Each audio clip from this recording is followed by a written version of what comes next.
Hi, I'm Dave Cut, and you're watching another Comic Chat. What's up, guys? I'm back again today to talk about one of my favorite characters in Marvel Rivals. I'm a tank main, so I use Emma Frost a lot. And I've been thinking about, what's her origin story? I know she plays an important role in the X-Men and how she becomes this future leader of Krakoa and what happens to Krakoa. So, but I don't actually know her beginnings and her actual background. So I figured we could dive into that into the Marvel Encyclopedia today and get to know Emma Frost a little bit better. With that being said, let's dive right in and get started. Okay, right off the bat, her real name is Emma Frost. Her occupation, she is the CEO of Frost International. I didn't know she had her own business. She's an instructor, Massachusetts Academy. Her base is the Massachusetts Academy. Her height, 5'10", and her weight is only 125 pounds. That's weird. I kind of felt like, she's a Vanguard, she's a tank in Rivals. I felt like she'd be kind of stockier. She looks stockier. Her eyes are blue. Her hair is ashy blonde. Her first appearance was X-Men number 129 in January of 1980. So she actually has been around for quite a long time, too. Not as long as the beginning, the Uncanny X-Men, but still very, very long time. Her powers. Frost is a formidable telepath who can read minds and project thoughts into other minds, controlling their actions. She can project pain and knock out victims by touching their brows. She later developed a secondary mutation that allows her to take on a nearly indestructible diamond hard form at will, during which time she cannot use her mental powers. Yeah, that's cool. So that's why in Marvel Rivals she's able to take that diamond form, because that's her second mutation, and why if there's an enemy Emma Frost using their telepath bolt, she is unaffected by it. That's kind of cool. So they dove deep for this Emma Frost character in Marvel Rivals. I'd love to see it. All right, and for the backstory of Emma Frost, the Psi of the highest order. Emma Frost was born into a wealthy New England family, gifted with a superb business brain and mutant powers of telepathy. She spurned her father's fortune and set out on her own. At a remarkably young age, she was running a multi-billion-dollar corporation specializing in transportation and electronics, which she renamed Frost International. I like the name. It's a good name. I didn't know she did all this. That's crazy. She also became the chair of a college prep school called the Massachusetts Academy, where she trained young mutants. And we can see off there to the side, Emma was one of the Phoenix Five alongside Namor, Scott Summers, Pietra Rasputin, and Ilyana Rasputin. Oh, so it's Magic and Colossus? Okay, that's cool. Well, I knew Scott Summers was. I didn't know Namor was part of the Phoenix Five. I know they all fall, and then Scott Summers is the only one left to take over the power of the Phoenix Five. I really got to read that story. That sounds like a crazy read. Let me know if you guys have read that one. All right, let's join the club. Emma's great wealth, intelligence, and charisma soon attracted the attention of the Hellfire Club, which we all know, the Hellfire Gala, an elite social organization of powerful politicians and businessmen and women. When Frost and Sebastian Shaw discovered a plot by Hellfire Club leader Edward Buckman to build massive Sentinel robots to hunt down and destroy mutants, they seized control of the organization's inner circle and took the code names White Queen and Black King. I like it. As the White Queen, Frost became an enemy of the X-Men. However, guilt over her inability to prevent the deaths of her mutant students like the Hellions caused her to offer the Massachusetts Academy to Professor X, who turned it into his new school for gifted youngsters. So that's where Professor X's school starts and all comes from.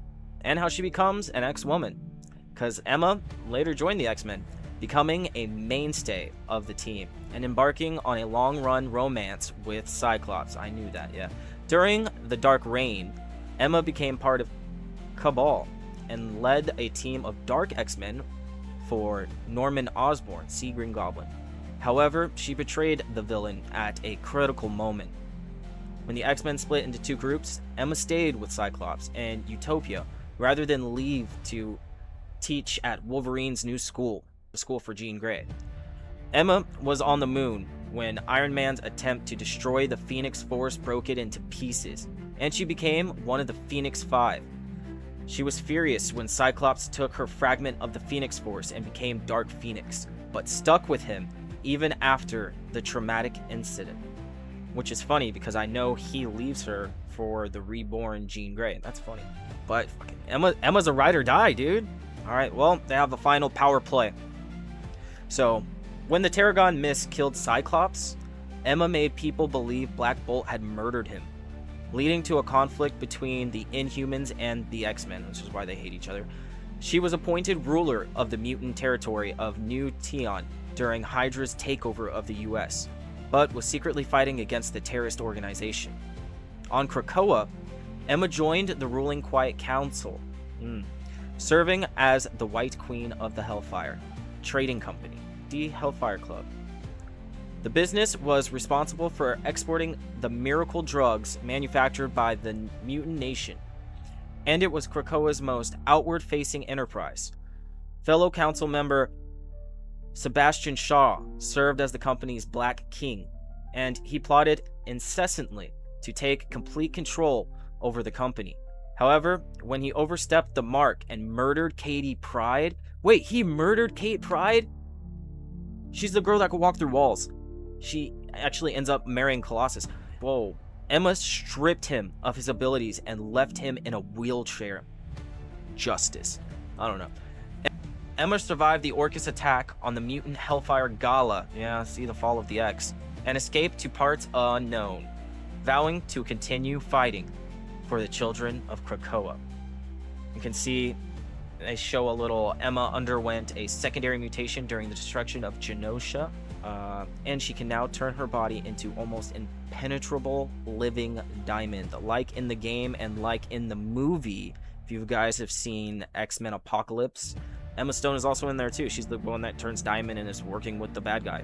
And they show a little picture of Emma. She looks a lot littler, in my opinion, than they portray her as like this biggie stalked tank. But she's a tank in Rivals. Weird, they don't have any essential storylines for her. Alright, and as a little bonus, just because I was curious, we're going to check out the Hellfire Club too, since it said to see it in the note. So this is the Hellfire Club. Just a little background on it. The members and powers of the Krakoan era. We have Kate Pryde, the Red Queen. She can phase through objects, as we've talked about. Then there's Sebastian Shaw, the Black King, who tried to overstep his bounds, and he absorbs and redirects kinetic energy. Interesting. We have Emma Frost, the White Queen, of course, powerful telepath. We have Pyro, who can control and manipulate fire. I think we've seen him in the original X-Men 1, 2, 3, if you guys have seen those. Then we have 5, Callisto, superhuman sense, including night vision. There's Tempo, temporal manipulator, slowing or speeding up time. Then of course, Iceman. He can freeze water, vapor instantly to create a variety of ice shields and weapons. And they have Bishop. So Bishop's also in one of the X-Men, I think it's Days of Future Past, we see Bishop, and he has energy absorption and projection. And their base is a global network of underground safe houses. Formerly, it was Krakoa, though, before Krakoa fell. This whole Hellfire Club's first appearance as a Council of the Chosen was X-Men number 100 of August 1976. But as Hellfire Club, the Uncanny X-Men number 129, it was January 1980. So a little bit of backstory of the Hellfire Club. The Hellfire Club was established in the 18th century England as a social venue for the privileged elite, providing members with pleasures frowned upon by polite society. Behind the facade of lavish parties, however, the organization worked to promote the economic and political interest of its leading members. In the 1770s, a branch of the Hellfire Club was established in New York City, prompting an expansion that ultimately saw the Hellfire Club active across the world.